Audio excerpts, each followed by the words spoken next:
Hi, my name's Chris and welcome to my barbecue area. Lovely sunshine. I think it's going to get really poor weather as of tomorrow, so thought we'd grab the evening sun while I've got it. And tonight's going to be, I think, quite a quick one. Just an interesting vertical, not quite, but almost. I've got two here, hopefully you can see them. Puy-Fusset, Chateau de Beauregard. This is all under the ownership of this guy, Joseph Burrier. And there's quite a selection. It's quite a big operation, and they have lots of different plots in and around Puy-Fusset. Puy-Fusset, I've lucky enough to have been there before. It's just south of Beaune, so pretty low down on the Côte de Beaune, and we're obviously talking about white Burgundy. The interesting other thing here is that we've got his plot Vert Pouillet from 2014. And then another plot, Les Insarts, from 2007. And that's why I say it's not quite a perfect vertical, because they're different plots. But let's give it a go. And what I want to see is, how are these doing at sort of whatever age that is, 14 years old and 7 years old, in terms of white Burgundy? How are the 2 years comparing? And any other comments we can find on the two different plots. So moving straight to the glass. I've got in this hand the younger wine, this hand the older wine, and hopefully it's clear. It's pretty clear to me here that this one is lighter in colour, that one is more golden and sort of deeper, and in terms of kind of in the glass, that one isn't really leaving anything behind. That one's got quite big legs.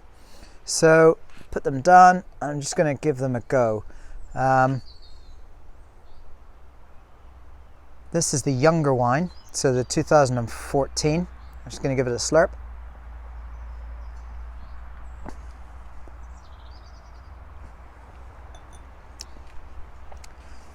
And it's delicious. It's on the nose, quite vibrant melon-like fruits, sort of white fruits, maybe like peach, white peach and melon.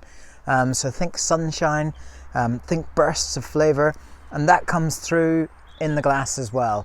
There's lovely acidity there, tiny little bit of flintiness or sulphur to kind of offset the fruit, but otherwise it's sort of full fleshy fruits in the mouth, really nice taste. Moving on to the Les Insarts. So the Vert Pouillet, they say, can age up to about 10 years, and indeed it does give that kind of honey, white fruits taste. The Les Insarts, I'm probably drinking maybe a little bit old, because they say that can also lay down for about 10 years, but this is designed to be slightly different. We should be expecting a deeper honey and maybe some oiliness on that as well.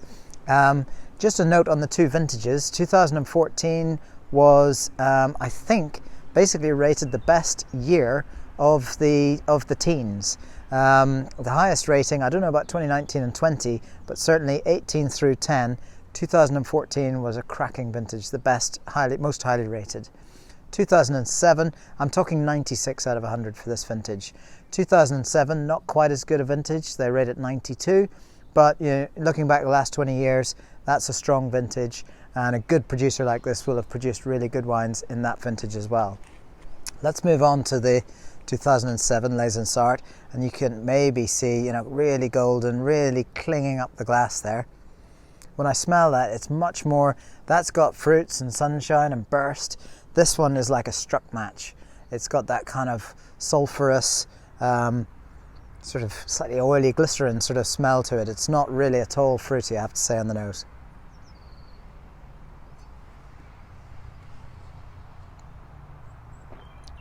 And that comes through.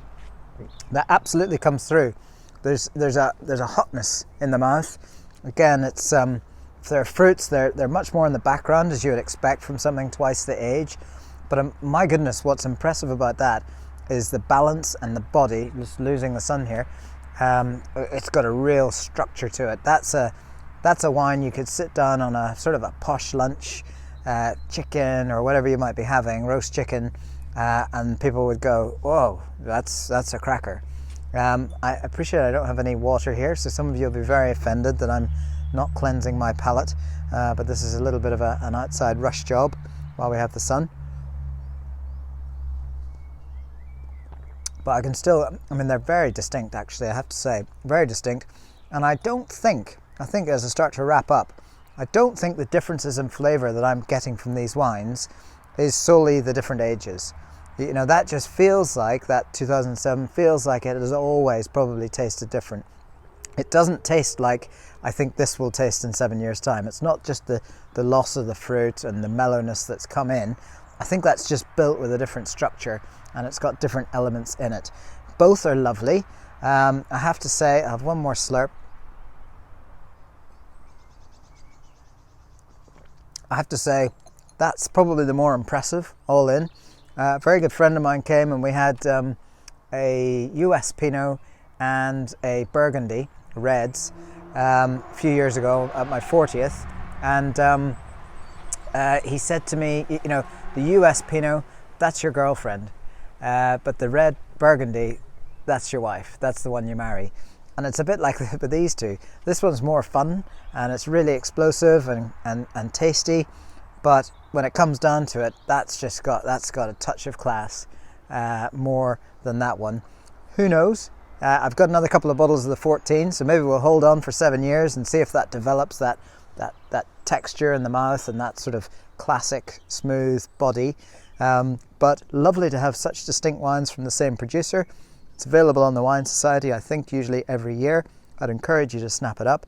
And final point, you know, I've got to the point where I almost disregard white Burgundy. I've sort of stopped buying it as much as I used to. Certainly don't drink it as much as I used to. But when you crack open bottles like this and you give them a go, you remember exactly what it's all about, and you sort of kick yourself for not having kept up and kept buying them, because it's hard to think of anything better as the sun comes back than slurping either of these wines as we move through spring and enjoying the summer wine season. Hope you enjoyed the video. If you did, give it a like, subscribe if you haven't, and I hope to see you back in the cellar, in the tasting room, or outside here again very soon.